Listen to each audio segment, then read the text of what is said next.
Hello guys, இன்றைக்கி நம்ம என்ன பார்க்க போகிறோன்னா மணத்தக்காளி துவையல் ரெசிபி பார்க்க போகிறோம். வாங்க எப்படி செய்யலான்னு பார்க்கலாம். அதுக்கு 3 டீஸ்பூன் ஆயில், 1 டீஸ்பூன் கடலைப்பருப்பு, 1 டீஸ்பூன் உளுத்தம்பருப்பு, காரத்துக்கு ஏற்ற மாதிரி வரமிளகாய் சேர்த்துக்கலாம். நான் 10 சேர்த்துருக்கேன். பூண்டு நான் 2 பூண்டு உரிச்சி சேர்த்துருக்கேன். 1 கப் சின்ன வெங்காயம் சேர்த்துருக்கேன். ஒரு பெரிய தக்காளி கட் பண்ணி அதுவும் சேர்த்துக்கலாம். நல்லா வதங்கி வந்த பிறகு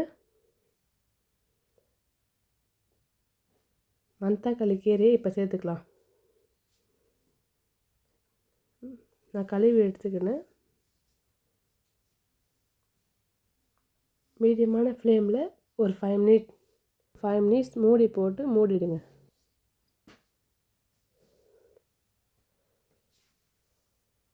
இப்போ மிக்ஸ் பண்ணிக்கலாம்.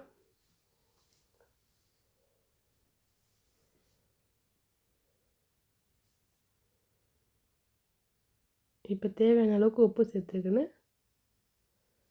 மிக்ஸ் பண்ணி விட்டு ஒரு 5 மினிட்ஸ் மூடி விட்ருங்க. இப்போ தண்ணிலாம் எதுவும் ஊற்ற தேவையில்ல, அதில் தண்ணி வரும்.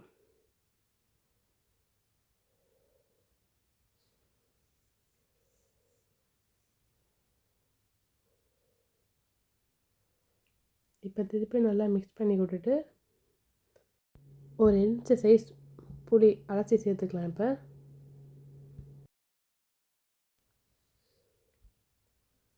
நல்லா மிக்ஸ் பண்ணி விட்டு கீரை நல்லா வெந்த பிறகு அடுப்பை ஆஃப் பண்ணிவிட்டு இப்போ ஆற வச்சு அரைச்சிக்கலாம். இப்போ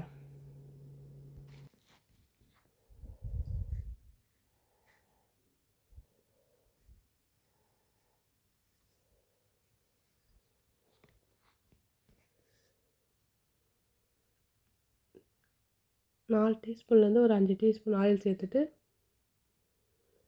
1/2 டீஸ்பூன் கடுகு, 1/2 டீஸ்பூன் ஜீரகம், அரைச்சி வச்சுக்கிற மணத்தக்காளி இப்போ சேர்த்துக்கலாம்.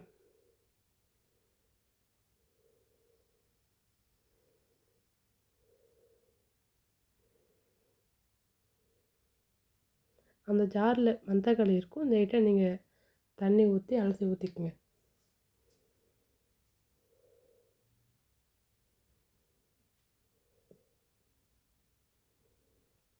நல்லா எண்ணெய் பிரிஞ்சு வரைக்கும் நல்லா தடவி விட்டுக்கலாம். இப்போ மிக்ஸ் பண்ணினே இருக்கணும். தண்ணி கம்மியாக ஊற்றினால அடி பிடிக்கும். உப்பு டேஸ்ட் பண்ணி பார்த்துட்டு உப்பு இல்லைன்னா உப்பு கொஞ்சம் சேர்த்துக்கலாம்.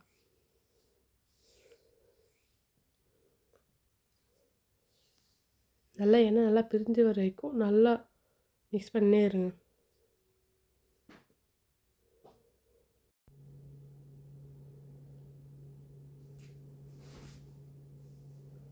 இப்போ எண்ணெய் நல்லா பிரிஞ்சு வந்துடுச்சு. சுவையான மணத்தக்காளி துவையல் ரெசிபி தயார். இந்த வீடியோ உங்களுக்கு பிடிச்சிருந்துச்சின்னா லைக், ஷேர், கமெண்ட் பண்ணுங்கள். அடுத்த வீடியோவில் பார்க்கலாம். பாய்.